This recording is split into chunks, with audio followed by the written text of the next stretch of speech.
Rodrigo Barros e você. Oferecimento HP e Intel, a melhor tecnologia para a sua empresa. Flexform, excelência no que faz. E Grupo SMZTO, a maior holding de franquias multissetorial do Brasil.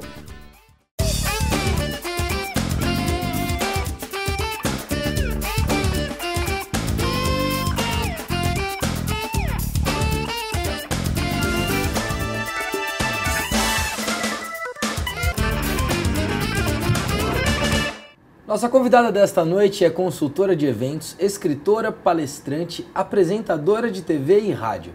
Na verdade, todas essas funções ela realiza para praticar ética, respeito, solidariedade e falar sobre qualidade de vida. O seu último livro fala sobre como fugir da depressão. Eu converso com Rosana Beni. Que prazer te receber. Obrigada, Rodrigo. Você que está fazendo um trabalho brilhante. Parabéns. Obrigado, Rosana. Rosana, todo o teu trabalho e tudo que você sempre fez foi pensando no desenvolvimento humano.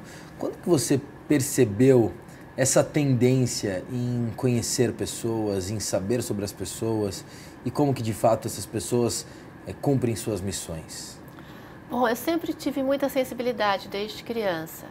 Aliás, comecei a trabalhar com eventos porque eu sempre gostei de lidar com as pessoas, de mobilizar pessoas, de unir pessoas, né? Sim. Eu comecei a trabalhar em 86, quando eu fundei minha empresa. Eu trabalhava há anos com o João Dória Júnior. Fomos da Paulistur, atual SP Turismo, depois Sim. fomos para a Embratur. Fundei o Convention Aliás, Bureau. o João é teu fã, né? É, mas eu também sou dele. Somos irmãos espirituais, né? Ah, que Meu bom. padrinho de casamento. Ah, ótimo. E aí eu vi que São Paulo tinha uma necessidade de uma organizadora de eventos como tinha no Rio, que era a Ana Maria Tornaghi. E eu vi a Ana trabalhando, porque eu estava na área de eventos da Embratur, e eu falei, bom, em São Paulo não tem isso, vou começar essa história lá. Até na época os jornalistas falavam assim, vai ser promoter, né? Porque no Rio fala muito promoter. Falei, não, em São Paulo o pessoal gosta muito de promoter, que é inglês, a gente é mais ligado aos Estados Unidos. E aí eu desenvolvi alguns trabalhos e fomos crescendo, fui crescendo, estabeleci a função promoter, já completo 25 anos de carreira. Aliás, são mais de 2.000 eventos, né? E evento tem sempre muitas particularidades. Acho que não existe um evento igual ao outro evento. Quais foram os maiores eventos que você hoje se recorda? Rodrigo, seria injustiça falar, porque o evento, para ele ser qualificado, ele não precisa ser imenso, com 2.000 pessoas, como eu já fiz. Já fiz até camarote de Madonna alguns anos atrás no Brasil, mas o evento ele tem que ter qualidade. Sim. Então a qualidade, o primeiro momento do evento é quando você recebe um convite. Verdade. O convite diz como vai ser o evento. Brilhantemente você tem ido aos eventos do João Dória. Sim. E ele é caprichoso. Bom, a boa escola que eu tive. Aliás, o convite dele não parece um convite, parece um presente. Já é um presente, né? É verdade. E fornecedores de qualidade, pessoas que você confia, pessoas que vão te entregar o serviço, que são criativos, que você, quando cobrar na montagem, sabe que eles vão entregar o trabalho como você gosta. Então, um evento, qual que me emocionou? Todos me emocionam. Eu sempre estive presente em todos os meus eventos. É difícil falar sobre um, né? Eu sou da moda antiga. Quando eu faço um evento, eu estou presente nele. Aliás, a moda antiga, qual é a grande diferença dos eventos de 20 anos, de 25 anos, quando você começou, para os eventos de hoje? Eu acho que a maior parte dos eventos hoje são comerciais. Nós fazemos muito eventos na área do formador de opinião e faço ainda. Sim. O lançamento de uma loja, a comemoração de uma empresa, o lançamento de um produto, até de marcas de carro, telefonia celular. Mas como hoje nós temos os fornecedores deste produto, os lojistas desse produto, então se mistura mais a parceria comercial nos convidados. Sim. Com os formadores de opinião. O evento sempre gera um ato comercial ligado ao social. Aí vem a mídia espontânea, que é a imprensa que fala naturalmente, e tem a mídia paga sobre o evento. Né? Então é um tripé. Eu sempre falo que o evento, para dar certo, ele tem que ter um tripé. É a assessoria de imprensa, é a promoter, no meu caso, e a agência de publicidade. Como é difícil você falar dos seus eventos. Fala sobre os eventos que você participa. Hoje a gente tem toda essa relação com mídia social, onde o relacionamento entre as pessoas está cada vez menos palpável, né? Cada vez menos tangível. como acontece nos eventos. Eles acontecem em diversas formas e fórmulas.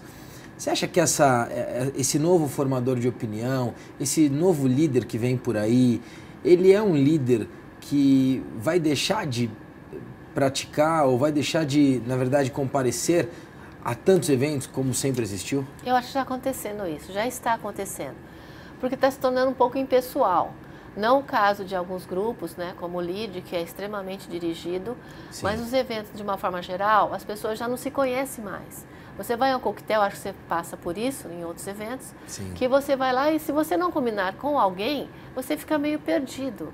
Porque são vários grupos convidados e antes a gente ia para um evento e todo mundo era conhecido. Você passava horas conversando com o presidente desta ou daquela empresa, ou aquele teu colega de trabalho, ou aquele que frequenta o seu clube. Hoje nós temos eventos, como eu falo, sociais, mas comerciais. Sim. Então, por exemplo, você vai num evento, no meu caso, vou puxar um pouco até para o meu lado, claro, da Rosana Bene, você sabe que você vai encontrar todo mundo conhecido, da área artística, da área social, esportiva, da imprensa social. É gostoso ir. Eu me lembro uma vez que um fotógrafo de um veículo social falou: Rosana, eu gosto de vir dos seus eventos porque aqui dá muita foto, aqui dá bastante foto. Eu tenho coisa para fotografar a beça. Claro, claro. Ô, Rosana, vamos falar da tua vida de escritora? Aliás, das suas funções, existe uma que você fala, essa é a que eu mais gosto, ou existe dentro das diferentes funções, diferentes emoções também? Olha, Rodrigo, eu vou te falar, eu adoro convidar, eu adoro reunir pessoas.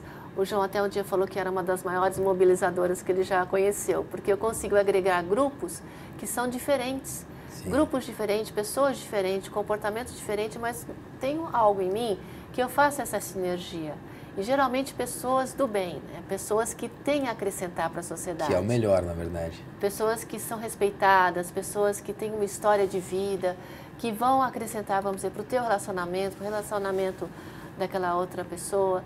Eu gosto muito de convidar, gosto de montar esse evento. Hoje em dia, nós temos imensas e grandes empresas produtoras e montadoras dos eventos. Sim. Então, eu me especializei mais na parte dos convites, perfeito, e da divulgação social deles. Perfeito. E isso perfeito. Eu circulo com muita facilidade. É nato. E essa das suas atividades, essa é a que você mais tem prazer?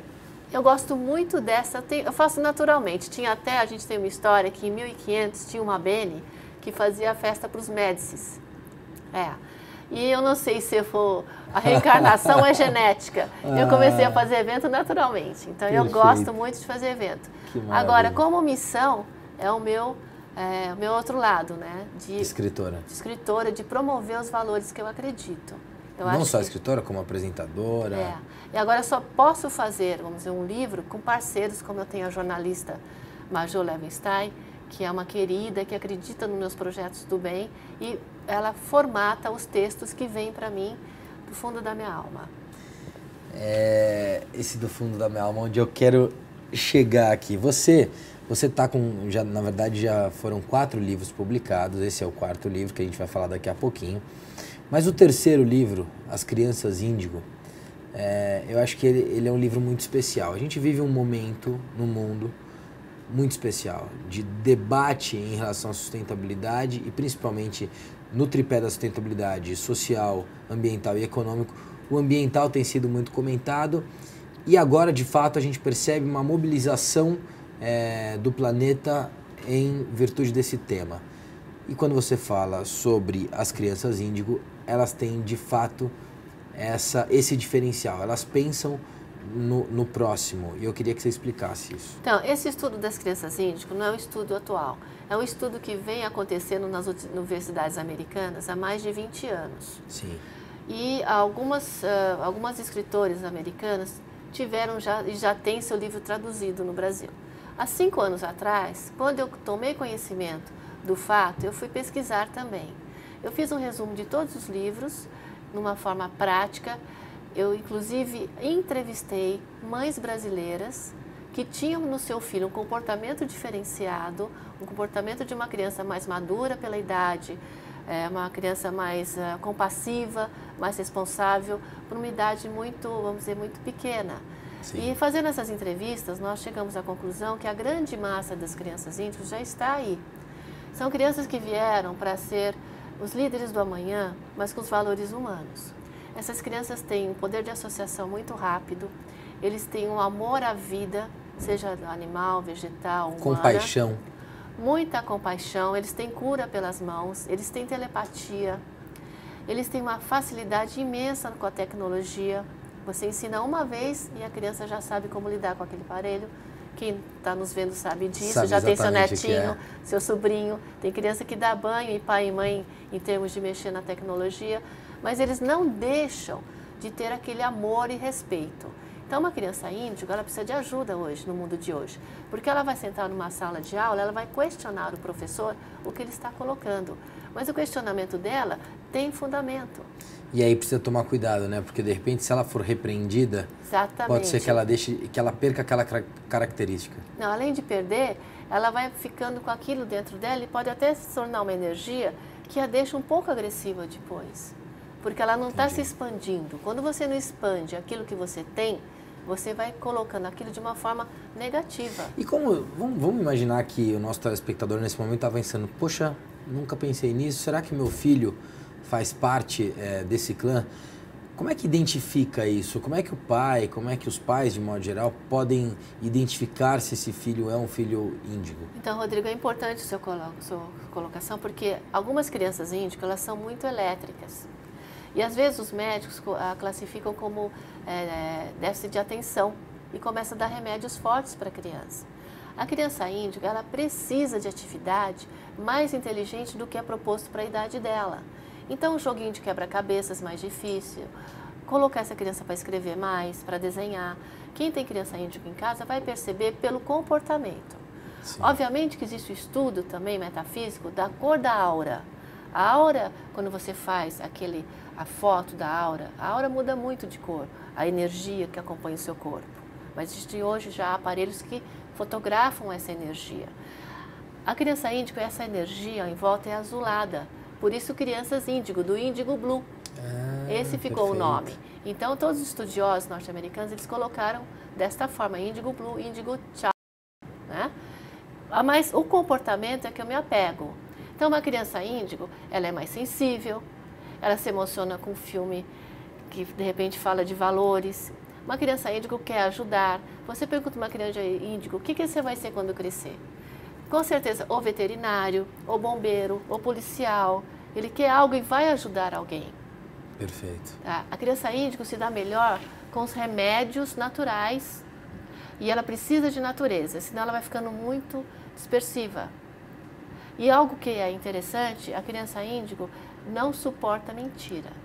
Pior coisa para um pai de um índigo é falar, fala que o papai não está.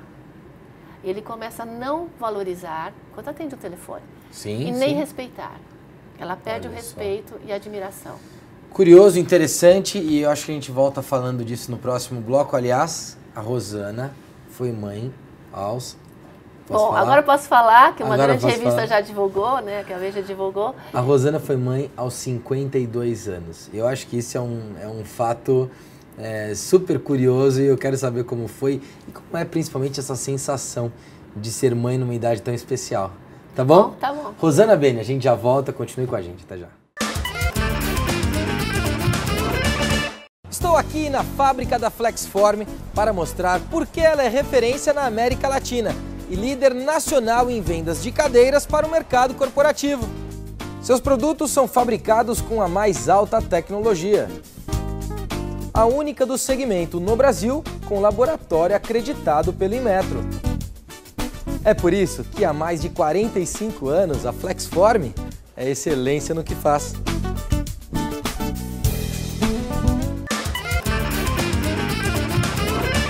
Voltamos na entrevista com a promoter, escritora, apresentadora de rádio e TV, Rosana Bene. Rosana, curioso, a gente saiu do intervalo falando sobre as crianças índigo e falamos sobre você ser mãe com 52 anos. Será que essas crianças que vieram por aí são crianças índigo? Olha, estou vivendo a história do que eu falei nos livros. Eu tenho uma criança índigo e tenho uma criança cristal. A Anitta é índigo pelo comportamento, pelas atitudes, tudo aquilo que eu pesquisei eu estou vivendo. Sim. E o Rafael é cristal, que é um outro... que vem a ser cristal. Que é a próxima geração, né, do ser humano, ou vem junto, que tem as mesmas características dos índigos, só que eles são mais mentais. Então, eles têm, a telepatia é muito mais usada. Uma criança cristal, ela até verbaliza mais tarde, ela começa a falar mais tarde, mas ela é muito observadora, ela está entendendo, compreendendo, assimilando tudo. Olha ela vai lidar mais com processos de liderança na parte humana. Pode ser grandes médicos, grandes líderes religiosos, ou advogados.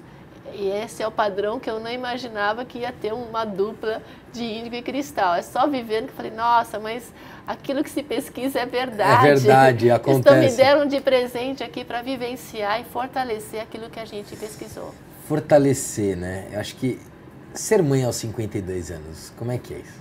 Pois é, Rodrigo, é o seguinte, eu sempre acho que nós somos aquilo que nós pensamos ser. E eu sempre me senti com 20 e poucos anos. Como diz a música do Fábio Júnior, meus 20 e poucos anos. Porque eu sempre lidei com muita festa, muita alegria, eu gosto muito de viver, se tiver um problema eu sou criativa para solucionar, eu me motivo até para levantar da cama quando eu tenho um problema para resolver. Eu sou ao contrário dos outros. Sim. E aí o tempo foi passando, e um dia eu assisti um filme da Olga, do Jaime Monjardim, que me convidou para a estreia, e eu vi que aquela personagem, Olga, estava indo embora pelos nazistas, se não me engano, e ela ia perder a vida ali, porque ela era uma guerreira, e ela vira para trás antes de subir no ônibus e fala assim, sei que estou deixando parte de mim aqui. Quando ela faz, aparece um bebê sorridente, que ela tinha acabado de ter um bebê. Eu falei, e eu? Vou deixar passar? Também se eu não tivesse, Rodrigo, eu ia adotar com todo o amor, porque aí explode aquele amor de mãe, que você tem, a mulher tem esse amor, o homem tem esse amor. Claro. Ele tem que passar para frente, porque não tem algo mais bacana no ser vivo do que passar os seus valores para alguém. É verdade. E passar para alguém que você está criando ou gerando é muito importante. Eu fui atrás.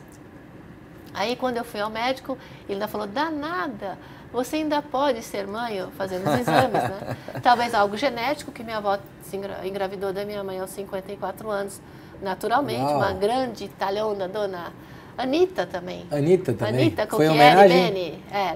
Foi sem querer. Foi sem querer? Foi algo assim, bem do astral, porque eu estava namorando o Fábio, meu marido, e eu falei, Fábio, se nós tivermos um filho, homem, eu escolho o nome, mulher, você escolhe. Na hora ele falou Anitta. E eu fiquei assim, mas Anitta? Ele falou, por que não gostou? Eu falei, não, era o nome da minha avó.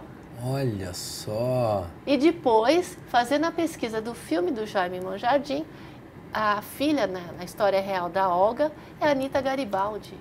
Uau! Então, assim, às vezes... Isso é energia? Isso é sinergia. Sinergia? É sinergia. Mas são as vibrações, são as ondas, você acredita? Você sabe que semelhante atrai semelhante, né? Então, eu sempre falo, o padrão de pensamento que você tem é o que você vai atrair para a sua vida. Se você é uma pessoa que tem medo de sair, medo de ir atrás de um trabalho, medo de não dar certo, você não vai conseguir. Porque o medo bloqueia a tua capacidade de materializar aquilo que você quer. É verdade. Então, tudo que você quer, você pensa como se fosse um checklist de uma viagem maravilhosa. Quando você viaja, você não escolhe a roupa, a mala, o local, o hotel que você vai ficar. Para a tua vida e teus projetos, você tem que fazer a mesma coisa. Tem que fazer a mesma coisa. E eu fiz isso para minha filha, para os meus filhos. Então, eu fui atrás, tenho muita fé, sou mulher de muita fé. Óbvio, tive minhas visões. Muitas vezes eu dormia e via eu segurando uma menina. Fiz cirurgia espiritual e falo publicamente, eu acredito porque eu sinto e vejo, mais agregado à medicina. Claro. Porque hoje a nossa... Complementar, você acredita? Nossos laboratórios de fertilização in vitro são excepcionais. São várias clínicas hoje que o Brasil tem, que é referência mundial. E quando você fertiliza, você dá o quê? Você dá segurança que um óvulo seu vai estar de acordo, vai estar saudável para fertilizar também com a parte do marido. Muito legal. E acho importante a gente tocar nisso porque com essa sua história, certamente a gente traz para o nosso telespectador, para a nossa telespectadora, essa emoção que você sentiu, que muitas vezes eles lá do outro lado querem sentir ou estavam precisando dessa motivação para sentir? Rodrigo, eu quero falar para aquela mãe, se você me deixar falar, claro. Você, que está com 30 e poucos anos, com 40 e poucos anos, se você na ciência ou na medicina ainda está com o procedimento que pode engravidar, não desista. Eu fiz 6 tentativas, eu não desisti de nenhuma. Agora, se não está no seu caminho de vida, você ter o seu próprio filho, sim, você ou talvez adotar, ou ter amor por um sobrinho seu, uma sobrinha, expanda esse amor, porque isso te complementa. Mas seja uma guerreira naquilo que você quer, porque o sonho é teu, não é de ninguém. Muito bom. Rosana Beni. Rosana, olha aqui, deixa eu mostrar. Tem aqui Força, Diga Não à Depressão, de Rosana Beni, publicado pela editora Novo Século. E capa do Gustavo Rosa. Capa, aliás, muito divertida essa capa aqui, hein? Divertidíssimo. Como é que surgiu a ideia de criar esse livro, Força, Diga Não à Depressão? Então, eu convidei a jornalista Majô Levistar e falei, Majô, muita gente está em depressão. Recebi até, quero dar um beijo para o Nuno Cobra, que me mandou um e-mail dizendo parabéns pela iniciativa, porque 50% do mundo, ele falou, está em depressão. E a gente tem que cair a ficha e fazer algo por isso. Craque, né? É um craque. Se vem do Papa, da área, aliás, eu fiquei feliz. Um beijo para o Nuno, porque eu tive o prazer de treinar com o Nuno e treinar com o Renato. E muita dessa força que eu acho que eu conquistei na vida, eu devo a eles. Que então bacana. Quero deixar um nada grande por acaso nós estamos aqui falando, tá vendo? É verdade. Agora você fala querido. deles. Eu fiquei surpresa com o e-mail dele, porque eu fiquei muito feliz. Ele viu no meu Facebook que eu estava lançando o livro. Obrigada mesmo. Tem o prefácio César Romão. Eu tomei a iniciativa. Grande César Romão, um grande abraço. Grande escritor também. Também um grande escritor e um querido. Porque não adianta a gente lamentar, né? Então, antes da pessoa cair na depressão, vamos fazer algo para ela não entrar na depressão. Claro. Então, o livro, na primeira parte, ele esclarece o que é a depressão, com o esclarecimento do José Ernesto Beni Bolonha, grande psiquiatra, psicólogo. Tá. Perguntas e respostas rápidas sobre depressão. E aí eu entro no comportamento. O que é depressão, Rosana? Olha, a pessoa entra em depressão quando ela tem geralmente alguma perda, né? Ou uma perda financeira, emocional, uma perda pessoal, uma frustração, um paradigma criado, um desânimo que talvez até genético, muitas vezes, pode ser genético. Só que o problema da depressão é que ela não chega de repente, ela vai chegando. Então, primeiro é uma tristeza, às vezes a força que ela não tem para lutar. Ela vem como uma energia. Ela vem como, vamos dizer, uma ação e reação, talvez uma ação sua e uma reação de alguém, ou vice-versa. Só que você vai ficando, às vezes, você é um guerreiro cansado. Às vezes você está triste. Claro. E você, em vez de sair, aliás, eu falo, se você está triste, não se isola. Vai buscar seus amigos, vai reunir. Ah, não, mas eu não vou aparecer desse jeito na frente de ninguém. Esse é o erro. Porque aí você vai se isolando cada vez mais. E o ser humano não nasceu para viver sozinho. Ele não nasceu. Além disso, quando você tem perdas materiais, você tem que ter o desapego. Você é um ser, não você é o ter. Claro. Né? Isso todo mundo fala, mas será que todo mundo está sentindo isso? Falta vivenciar de fato isso. O amor, o respeito, não ligar em programas negativos, você ficar vendo programa de bandido, de negatividade, de destruição, você entra no padrão mental. Aliás, a mídia tem, né, acho que uma boa culpa, uma meia culpa nisso. Por isso que você precisa cada vez, Rodrigo, expandir mais o teu trabalho, porque você faz uma mídia positiva, que o ser humano cresce, se motiva. Você faz parte de uma missão muito grande. Esse equilíbrio do seu programa e essas coisas boas que traz é muito importante. É verdade. Então, a depressão, ela existe, mas o livro não é sobre a depressão, é para não ficar. E como é que a gente cura? Vamos imaginar, infelizmente, de repente alguém que está nos assistindo e já está em depressão. Ou tem um familiar. Ou tem alguém, evidentemente, que conhece, familiar, amigos. Como é que cura a depressão? Eu acho que é um conjunto de ações. Primeiro, obviamente, o médico da área, o responsável da área sobre depressão. Psicólogo, psiquiatra, né? Sim. A medicina está avançada para isso. Mas o comportamento familiar, os amigos, eles são, vamos dizer, as peças mais importantes para fortalecer uma pessoa a sair da depressão. Aí eu dou várias dicas que esses familiares, essas pessoas podem fazer para ajudar. Sim. A pessoa não pode se afastar da fé nele, porque ele consegue se ele quiser, mas ele precisa querer. E para ele querer, ele precisa de apoio das pessoas. Claro. Às vezes você está sem forças, não tem força para trazer aquele guerreiro que sempre foi, ou aquela guerreira. Isso nós estamos falando de grandes empresários, até a pessoa mais simples da sociedade. Sim. Ela atinge a todos, atinge a todas as idades. Então, para que deixar chegar ao grau máximo, que infelizmente às vezes é o próprio suicídio, né? Mesmo a pessoa sendo medicada às vezes. Entendi. Então, é importante agregar não só, vamos dizer, os remédios tradicionais, mas o comportamento, a atitude dos amigos, familiares, e ter a fé que aquele é um momento que ele está passando, é como uma onda no mar. E aquilo vai passar. Vai passar, vai sair. Vai passar, segura a onda, vai sair. Manda essa onda embora que vai sair. Porque a vida é a coisa mais linda que Deus nos deu. E vamos fazer dela uma escola linda. Um dia você repete de ano, outro dia você não repete, outro dia você passa, outro dia você não passa. Mas isso que é importante, é viver. É verdade. Muito bom, Rosana, adorei. Agora a gente está chegando ao final. Podemos ir para um rápido bate-bola? Lógico, e agora vem. Um livro. Um livro do Dalai Lama. Um filme. O filme que me marca muito, Corrente do Bem. Corrente do Bem, é lindo. Um ídolo. Deus. Família. Tudo. Ética.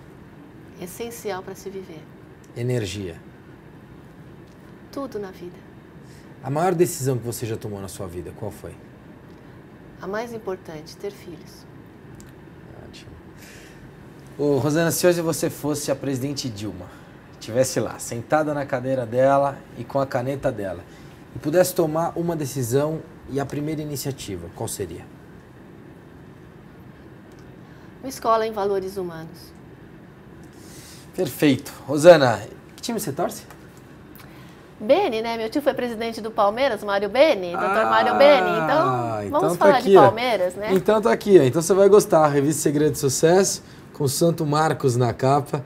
Mas eu falo que o Marcão, ele foi muito mais que um goleiro do Palmeiras, foi um atleta do Brasil e que nos traz muito orgulho. Então, bacana. Fica aqui uma homenagem a ele e a revista para você. Obrigada, hein? Nada é por acaso, tá vendo? Mais uma sinergia com o Rodrigo Barros.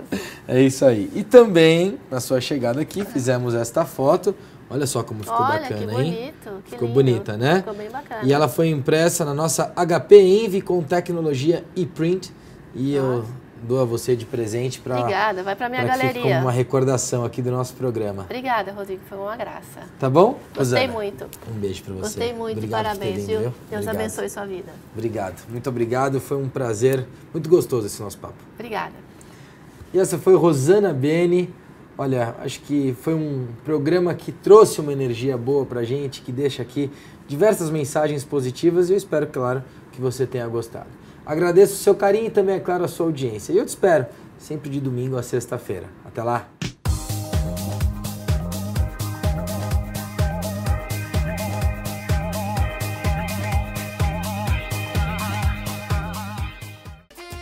Rodrigo Barros e você. Oferecimento HP e Intel, a melhor tecnologia para a sua empresa. Flexform, excelência no que faz. E Grupo SMZTO, a maior holding de franquias multissetorial do Brasil.